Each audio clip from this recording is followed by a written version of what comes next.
নমস্কার সবাইকে, সুন্দরবন ডায়েরিতে অনেক অনেক স্বাগত জানাই। আজকে ডায়েরির পর্বটা শুরু করলাম একদম নতুন একটা জায়গা থেকে, অনেক দিন পর। আপনারা হয়তোবা জায়গাটা দেখে চিনতে পারছেন অনেকেই। যে ঘাটে, যেখানে যে পথ থেকে অনেক মানুষকে সাথে নিয়ে আপ্যায়নে যাওয়া, আবার অনেক মানুষকে সাথে নিয়ে এখান থেকে ছেড়ে দেওয়া, মানে অনেক আনন্দ, ভালো লাগা সব যেমন আছে, আবার অনেক ক্ষেত্রে দুঃখ কষ্ট। এই ঘাটে অনেক চোখের জলও পড়েছে। তো সেই ঘাটে আজকে এই ডায়েরি পর্বটা শুরু করলাম। আপনারা সঙ্গে থাকুন, সম্পূর্ণ পর্বটা দেখতে থাকুন। আশা রাখছি অনেক ভালো লাগবে। আর যারা নতুন দেখছেন, চ্যানেলটা সাবস্ক্রাইব করে আমাদের পাশে থাকবেন। এই ঘাটটা প্রথম যখন আমাদের আপ্যায়ন শুরু হয়, ওপেন হয়, আরও একটু সামনে ছিল। এই নামার পথটা এইখান থেকে এইভাবে ছিল। তো সেটা ভাঙতে ভাঙতে এমন একটা পরিস্থিতি তৈরি হয়েছে, এখান থেকে পুরো খাড়াই ঢাল।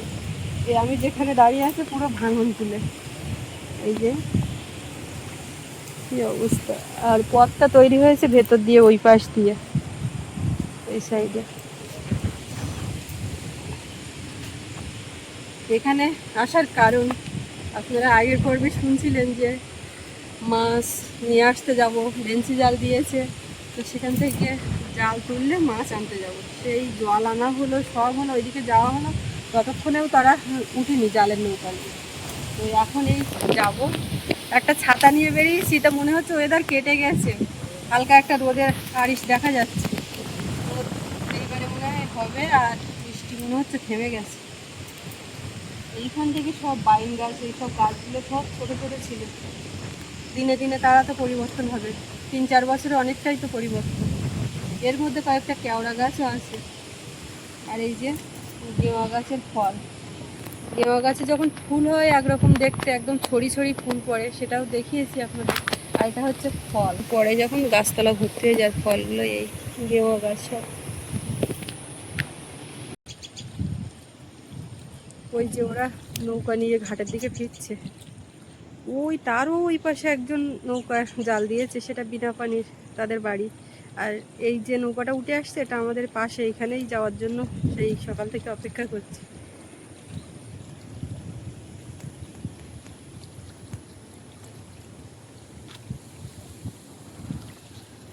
নৌকো ঘাটের থেকে উঠতে উঠতে আমিও এই পথটা হেঁটে চলে যেতে পারবো, যাই। আর সেই যে ঘাট দিয়ে ওঠানামা হয় ওটা তো ভেঙে গেছে, আর এটা হয়েছে এই সাইডে, যেখান থেকে।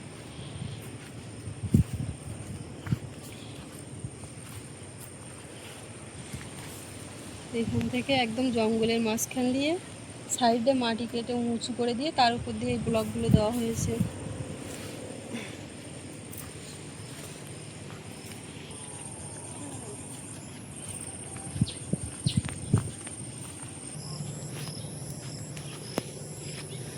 আবার সামনে অনেক মানুষের সমাগম, 10 তারিখে আছে।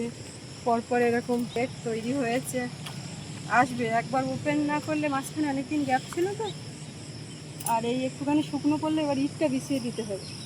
এইখান থেকে, এই ঘাটের কাছ থেকে ওই আমাদের বাড়ি পর্যন্ত ওই ইটটা বিছিয়ে দিলে যারা আসবেন তাদের কোনো অসুবিধা হবে না যাওয়া আসা করতে।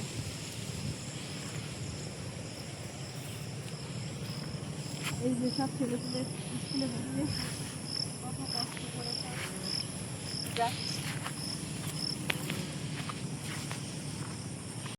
যাই একটুখানি, মানে রোদের আলিশ বেরিয়েছে, হাওয়া হয়েছে, একটু একটু এই শুকিয়ে শুকিয়ে ভাব। সারাদিন বৃষ্টি না হলে বিকালে শুকিয়ে যাবে। জুতো পরে যাওয়া যাচ্ছে না, সাবধানে যাও।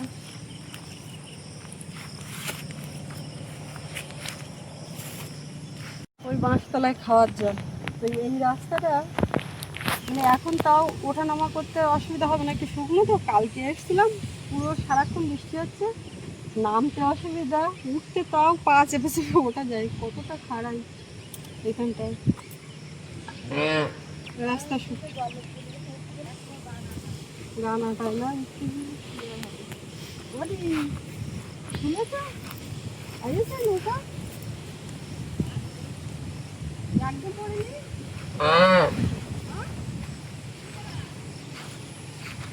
সাদা মাছ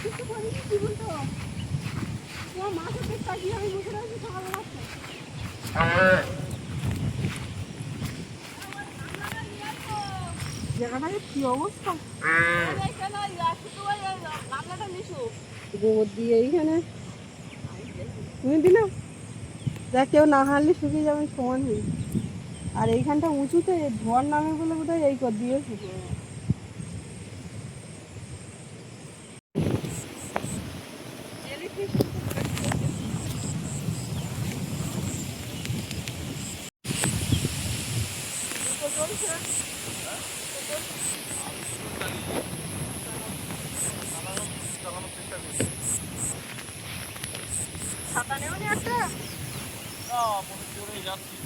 মনে করেই যাও। এদের বাড়ি জাল তুলেছে, মাছ পাই নাকি।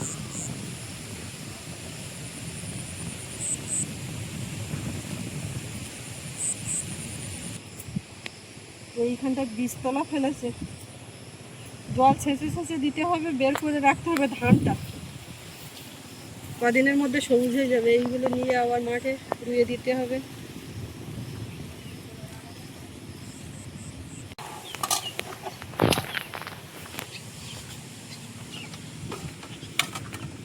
মাছ যে পরিমাণে হওয়ার কথা সে তো হয়নি গো দিদি, শুধু কষ্ট করার সার হচ্ছে। ওই ওই বড় জালের মাছ ওই কটা, এই হ্যাঁ আর এই কটা, এই চর কটা। চর পাটায় তো চিংড়ি মাছ হয়েছে, এইটা কানমাগুড়ি বাসা, হ্যাঁ শুধু কটা পয়সা মাছ, এই পয়সা মাছ আর এই চিংড়ি মাছ কটা। আর এদিকে এই মাছ, শুধু বেকার কষ্ট করা হয়ে যাচ্ছে। দুই তিন দিন না ওদি ওই ঝাঁকি মাছ, গোলা মাছ টাছ কিছু বললি না গো, দেখো মরণে সে আর দেওয়া না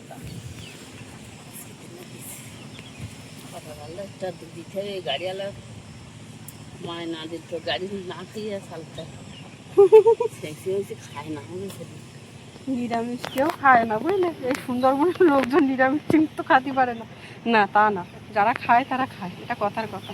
তো দিদি যেমন এক্ষুনি বললো যে আমাদের বাড়ি নিরামিষ দিলে খাতে পারে না, ছেঁকছি, মানে মাও বলে না মাঝে মধ্যে নিরামিষটাকে ছেঁকছি বলে, তো সেই ছেঁকছি খেতে পারে না, অনেকে আছে তো। আমাদের বাড়িও সেম তাই, যা আগে একটু মাছের ছোঁয়া দিতে হবে, তারপরে কি মাছ নিয়ে এর থেকে তো শুধু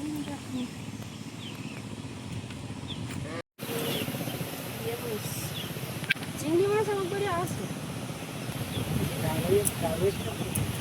কবে আচ্ছা জাল হচ্ছে না কাটা? না না না, এই কদিন জাল পাই না। এই চাওড়া কত করে দিচ্ছে সব? ছোট মানে ছোট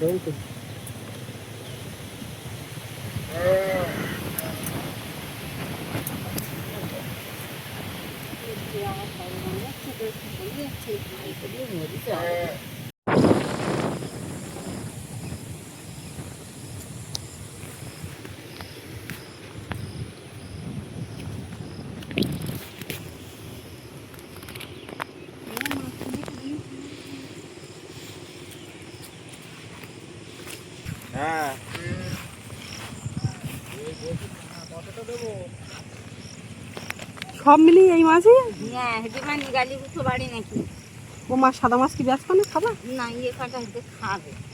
ও তাই, বাড়ির না খালেও বা খাবে কি? খাবে। তাহলে তো এই পাতি কাঁকড়া পড়ে। এই কাঁকড়া কত করে দিচ্ছ? এই পাল্লা টাল্লা আছে না পাল্লাটা নিয়েছি। এই কটা মাছই, আর ওই সীতাপাটি মাছ, সাদা মাছ, যা একটা পম্পলেট মাছ পুরোস তো বড় বড়, তাহলে হয় সবালটা খাতে পারে। মা ভাত ডালি বলে মা। ও আমার বাড়িতে মা মাছ এরকম কাঁকড়া টাংড়া দিকে বিরাট খুশি হয়। আমার মেয়ের থেকে 4 বছর বড় ছেলে, সবাই আছে জুড়ে, তা ও তো ওরমই বলবে।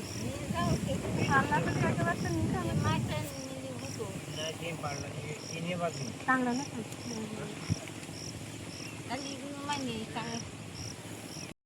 ও মা চান করবে তো, এবার চান করবে তো, জল বসিয়ে দিয়েছিলাম, সে বৃষ্টি হবে না বলছিলাম, ঝিরঝির করে বৃষ্টি ফুটাচ্ছে। এই মাথা বৃষ্টি পড়ছে। এখানটা একটা শোল মাছ ভাসতো, ছোট এরকম কোনো মনেই দেখছিলাম। হ্যাঁ চল বৃষ্টিতে ভিজবো ভিজবো ভিজবো ভিজবো ভিজবো।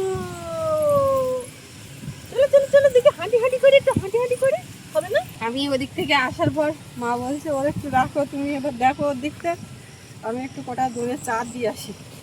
আর ওদের বাড়ি ওইখানে ওই মাছ, গুলে মাছ, ঝাঁকি মাছ টাছ পাওয়া গেছে নাকি, তাই জন্য আরও বেশি করে আমার জন্য বসেছিল। তো ওরা তো পায়নি সেসব মাছ। কি ঝোড়ো হাওয়া ছেড়েছে, যেরকম বৃষ্টি উঠে শুরু হয়েছে। একদিনও কি ধরে থাকবে? আবার রাস্তাঘাট শুকাতে দেয় নাকি? অব্বু অব্বু, বাড়ি কোনটা? বাড়ি বলো, বাড়ি। বাড়ি যাবো, আমি এদিক যাচ্ছি। বলো না বলে যাবো, ইচ্ছে মতন বলে বাড়ি। তোমার জুতোগুলো কোয়াই বৃষ্টিতে ভিজে যাচ্ছে।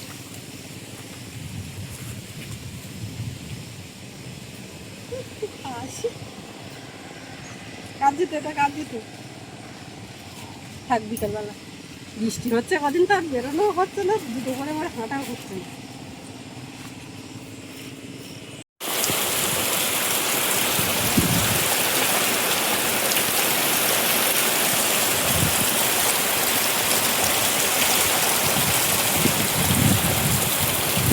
এক নাগাড়ে বৃষ্টি হয়ে যাচ্ছে একেবারে ঝমঝম করে, তার পাশাপাশি এই ঝোড়ো হাওয়া, মেঘ ডাকছে। এখন মেয়েটাকে সেই কালকের মতো সিস্টেম করে ছাতা উপরে ছুঁয়ে দিয়েছি, দিয়ে আমি পাশে বসে আসবো, ঘুমাচ্ছে। বাইরে যে কাজ টাজ করবো, বেরোতেও পারছি না, ওর পাশ থেকে উঠে। আর তারপরে এত বর্ষায় পুজো কাজ করতে চাইছি না, ঠান্ডা লেগে যাবে। একটুখানি ফ্যান মতো দিলে বাইরে বেরোবো, ওই এক নাগাড়ে হয়ে যাচ্ছে। সকালবেলা ওই দিকে গেলাম, মাছ টাছ নিয়ে আসলাম, আর রাস্তাঘাট দেখছি আর ভাবছি এবার মনে হয় একটুখানি ফ্যাট দেবো, বিকালবেলার দিকে চলে যাবে, রাস্তা শুরু হবে। ও বাবা, কোথায় কি! আর কারেন্টের গুলো সব অন্ধকার, ওই একটু এমার্জেন্সি লাইটগুলো তাই জ্বলছে, সব অফ করে দেবো, না হলে রাতে আর জ্বলবে না। পাওয়া এসেছে ওই দিক থেকে, এখন আমার তারা বসবো, এবার আমি বেরোলাম বাড়ি থেকে। আচ্ছা, আমি দিচ্ছি বাড়ি।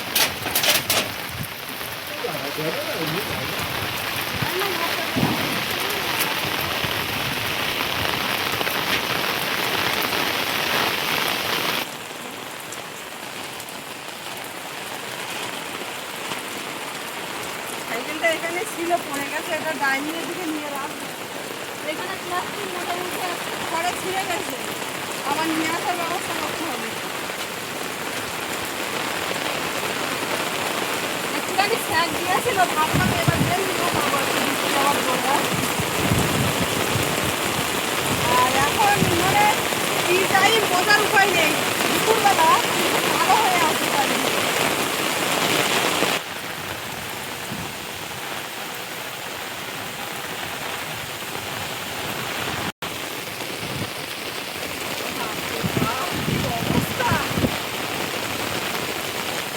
আজকে যা বৃষ্টি হচ্ছে, এতে একদম মাঠ ঘাট সব ধুয়ে যাবে। পুকুরে ধুয়ে যাওয়ার যে বৃষ্টিটা হয় বর্ষাকালে, সেইটা মনে হয় রাস্তায় একটুখানি থেমে আবার হচ্ছে। ওই সৌরভের বাবা যাচ্ছে, তখন আমি বললাম ছাতা নিলে না, তো বললাম মনের জোরে বেরিয়ে যাচ্ছি। মনের জোর বুঝতে পারবে যতক্ষণ না কোনো খামতে বেরোতেই পারবে না। আর ওই এক বেরোবে, ফোন টোনগুলো প্লাস্টিকে ভরে ভিজে পড়ে আসবে।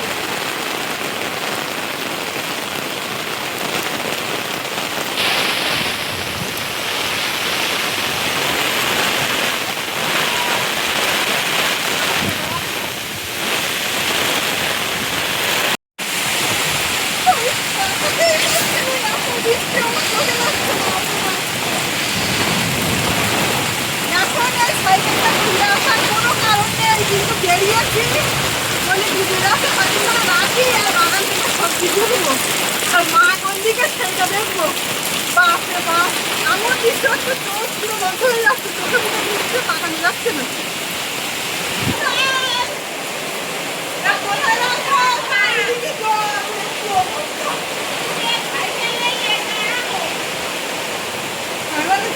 জল আনতে যাওয়া যায় না, তাই দিয়ে যাচ্ছে, থেকে নিয়ে যায়।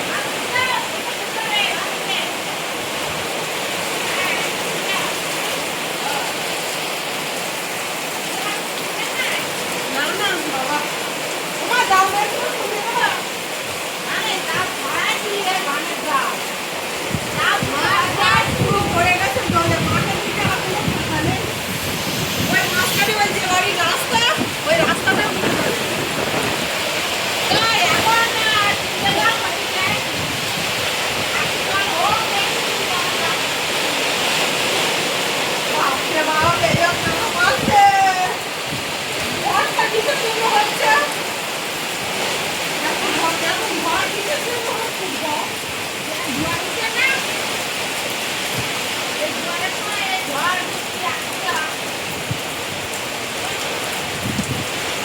অবস্থা বাড়ি যাও আর রান্না বসে কি বানাবি দেখো আমার কাছে কি ফিরে দিছি আমি হাতা দিয়ে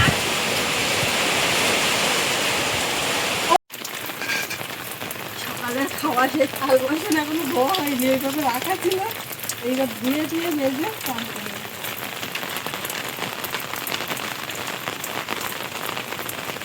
তোমার কোথায় যান বাবা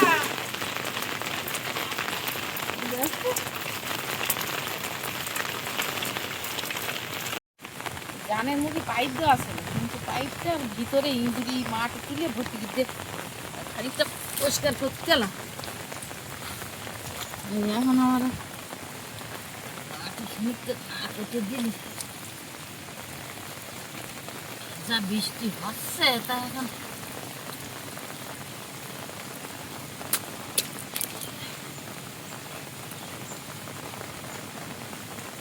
জল ওদিকে রান্নাঘরের গোড়া পর্যন্ত উঠে গেছে, একটু জল খাইতে দেবো আরও একটু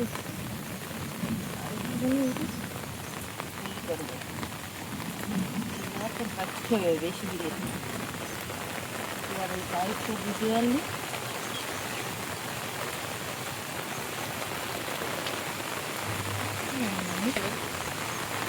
আগড়া খাট ওই খাট দিয়েই জল বেরিয়ে যায় কাঁঠাল হ্যাঁ ওইরকম তো আমি ওই গ্যাস গদগড়া তো দিচ্ছি আর না দিলেই তো হবে না, ওই জল পুরো রান্নাঘর পেয়ে যাচ্ছে না। আমিও আসতেছি চান করে উঠে যাবো এবার।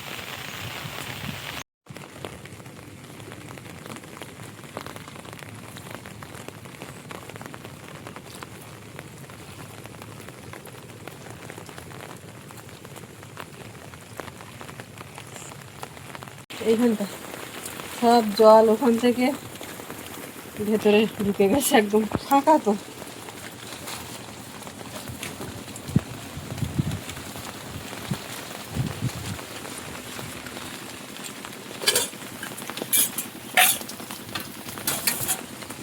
পুকুরে কিছু ভাত দেবো, বর্ষাকালে এখন মাছ পাইনি, উঠে টুটে চলে যায়, তো খাবার টাবার পেলে কিছুটা থাকবে। আর ওদিকে ওই জাল টাল দেওয়া তো কত কাঁকড়া মাছ যে ওখানে বলে থাকবে কোথায় কি তার কোনো ঠিক নেই।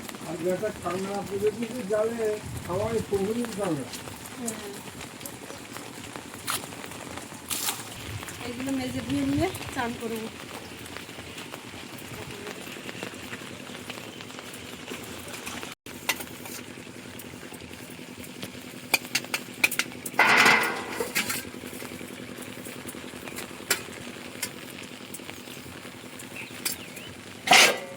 হাতে ছাতা, বর্ষা, আর রাস্তা প্রচন্ড কাদা, তার জন্য এই যে আজকে শ্বাসটা একদম অন্যরকম, একদম ফুল প্রোটেকশন। যাক তুমি বাঁচলে, তুমি বাঁচলে, কাদার হাত থেকে স্লিপও হয় না, এগুলো এত ভালো। স্লিপ হয় না, তবে কি পা ব্যথা হয় এক সাইডে। পরা উচিত, এর এই সাইডটা একটু অনেকটা রাস্তা হাঁটলে ছালিটা ছালি। কিন্তু মোজা পরলে তো আবার সমস্যা, পা ভিজে যাবে, তো তখন তুমি কি করো? পা ভেজার অপশন খুব একটা থাকে না। বৃষ্টি হলে গিয়ে এরকম এতটা কাদা রাস্তা দিয়ে হাঁটলেও না, না বৃষ্টি হলে জল তো বয়ে পড়বে, ভেজে সমস্যা তো হয়, তাহলেও কিছু করার নেই। এখন কাদার হাত থেকে বাঁচতে গেলে তো পড়তেই হবে, পড়ো নাকি শোনো ভাই? কি হলো কিচ্ছু বলতে পারে না, ঘুমিয়েছিল, এখন যাকে একটু ধরেছে।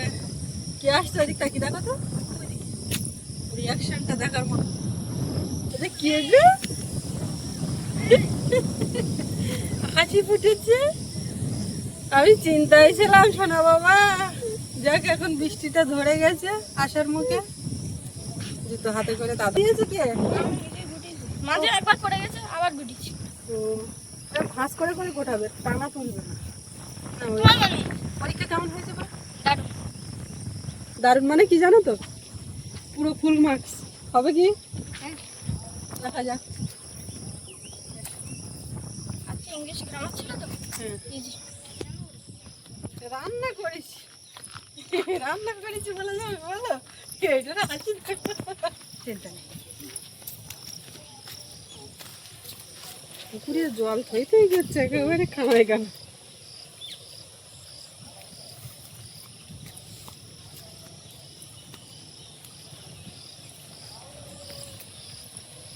তো যাই হোক, আজকে এই পর্বটা এখানেই শেষ করব। তো আপনাদের কেমন লাগলো কমেন্টে জানাবেন, আর সবাই ভালো থাকবেন। দেখা হচ্ছে আগামী পর্বে। আর এতক্ষণ সাথে থাকার জন্য সবাইকে অনেক অনেক ধন্যবাদ।